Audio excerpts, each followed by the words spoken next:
Right, so this is a simple radio hack. You can get these radios on eBay. It's a HD 838WB.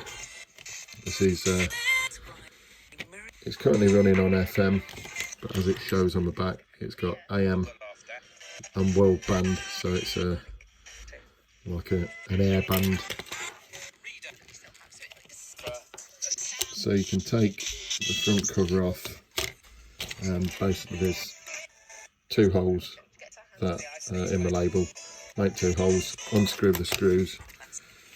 This top cap flips up, and then you can carefully remove the front cover. Just be careful not to snap the speaker cable. If you do, just solder it back in position. Right, so this is basically scanning through presets. It won't step up and down through frequencies, but it makes quite an effective radio. Or scanning. So you can see it stores 20 presets, and it's scanning through those at the pace governed by or dictated by this little sweep signal generator. So these signal generators, square wave generators, you can get them on eBay, again for about 50p a pound. So there's three connections. There is VCC, which is positive, which I've put a red cable to. There's ground, which I've put a black cable to, and there's out, which I've put a white cable to. So I've just soldered those onto the back, but you can use jumper leads if you please.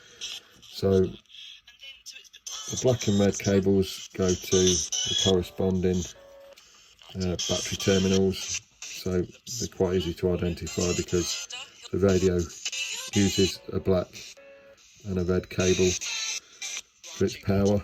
So you just solder those to that corresponding label, and then you put the out from the pulse to, I've soldered it to top pin on this button, and then you can carefully reassemble the radio. You can actually drill a hole in this and then mount that on the front, or hot glue it on the front, and then you've got some level of adjustment on how fast this is sweeping. You can see the LEDs pulsing at that rate, which is the rate that it's sweeping, so you could slow that down, or we could speed it up a little bit.